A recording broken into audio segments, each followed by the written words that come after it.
Salam Hukum Indonesia. Video berikut ini akan membahas materi hukum mengenai perkembangan hukum perdata terhadap perjanjian penitipan barang menurut KUH Perdata. Suatu perjanjian adalah suatu perhubungan hukum antara dua orang atau dua pihak berdasarkan mana pihak yang satu berhak menuntut suatu hak dari pihak yang lain serta pihak tersebut berkewajiban untuk memenuhi tuntutan itu. Hubungan hukum yang menerbitkan perikatan ini bersumber pada apa yang disebut dengan perjanjian atau sumber lainnya, yaitu undang-undang. Dengan demikian, hubungan antara perikatan dengan perjanjian adalah bahwa perjanjian itu menerbitkan perikatan. Perjanjian adalah sumber terpenting yang melahirkan perikatan, karena perjanjian merupakan perbuatan hukum yang dilakukan oleh dua pihak, sedangkan perikatan lahir dari undang-undang, dibuat tanpa kehendak dari pihak yang bersangkutan. Jadi perikatan adalah suatu pengertian yang abstrak, sedangkan perjanjian merupakan suatu hal yang konkret yang merupakan suatu peristiwa. Definisi perjanjian telah diatur dalam pasal 1313 KUH Perdata, yaitu bahwa perjanjian atas atau persetujuan adalah suatu perbuatan dengan mana satu orang atau lebih mengikatkan diri terhadap satu orang atau lebih. Menurut pasal 1338 KUH Perdata menegaskan bahwa semua perjanjian yang dibuat secara sah berlaku sebagai undang-undang bagi mereka yang membuatnya. Akan tetapi, hal tersebut dalam pasal 1320 KUH Perdata menegaskan bahwa untuk sahnya suatu perjanjian maka diperlukan 4 syarat, yaitu yang pertama, sepakat mereka yang mengikatkan diri. Yang kedua, kecakapan untuk membuat suatu perjanjian. Yang ketiga, suatu hal tertentu. Yang keempat, suatu sebab yang halal. Penitipan terjadi apabila seorang menerima suatu barang dari orang lain dengan syarat bahwa ia akan menyimpannya dan mengembalikannya dalam wujud asalnya. Berdasarkan ketentuan pasal 1694 KUH Perdata, bahwa penitipan baru terjadi jika barang yang menjadi pokok perjanjian telah diserahkan. Oleh karena itu, perjanjian penitipan barang merupakan termasuk jenis perjanjian yang real. Perjanjian real adalah perjanjian yang baru terjadi apabila dilakukan suatu perbuatan yang nyata, yaitu adanya penyerahan barang dan penitipan barang tersebut. Jadi perjanjian penitipan barang tidak seperti perjanjian-perjanjian lainnya. Pada umumnya yang lazim adalah konsensual, yaitu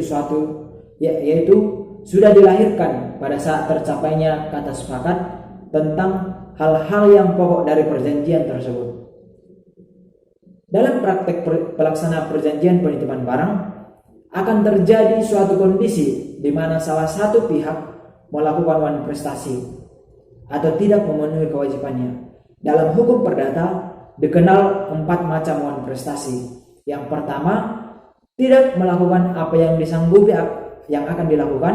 Yang kedua, melaksanakan apa yang dijanjikan tetapi tidak sebagaimana yang dijanjikan. Yang ketiga, melakukan apa yang dijanjikan tetapi terlambat.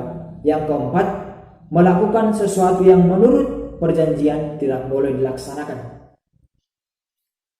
Adapun kewajiban penerima titipan adalah yang pertama, penerima titipan wajib menyimpan atau memelihara barang yang dititipkan. Luasnya kewajiban penitipan ini bergantung dari yang pertama, isi persetujuan yang telah mereka janjikan.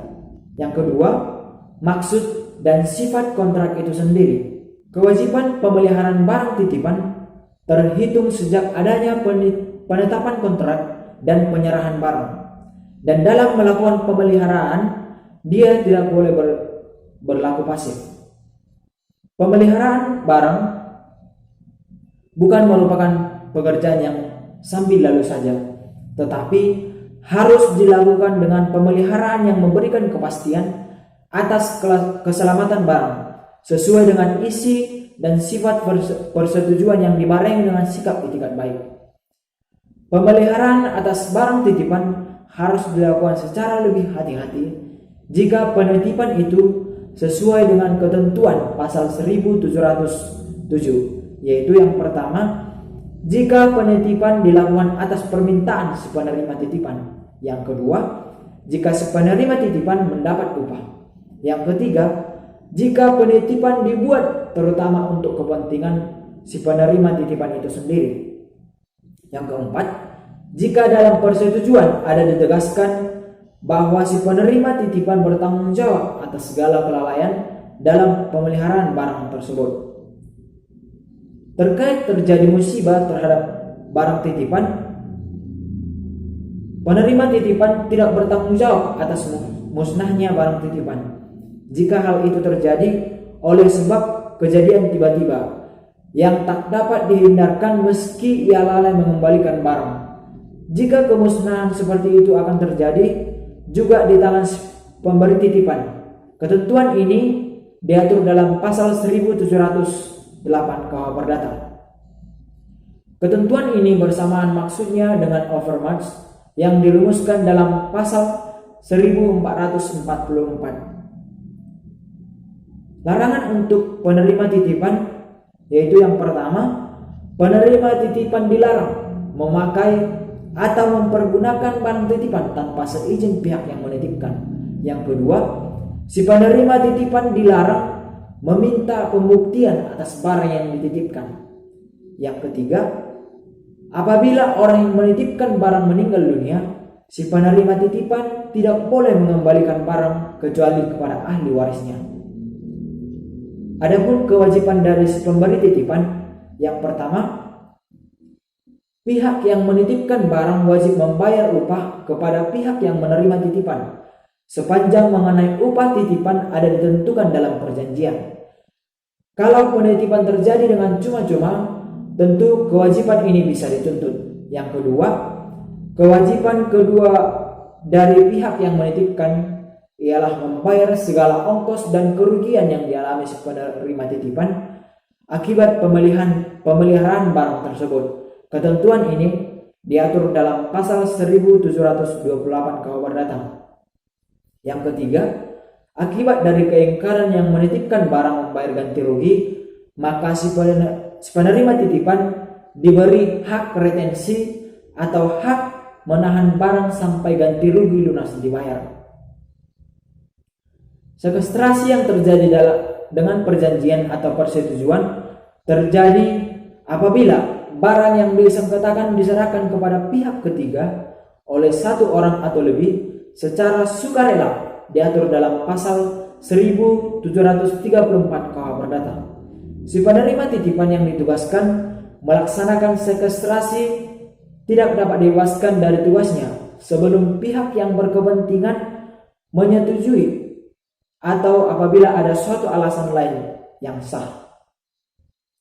Demikianlah pembahasan materi hukum tentang penitipan barang menurut KUH Perdata. Semoga video berikut ini bermanfaat bagi sahabat hukum Indonesia. Dan jangan lupa dukung terus perkembangan channel ini supaya tetap eksis dalam memberikan pengetahuan seputar hukum. Sekian dan terima kasih.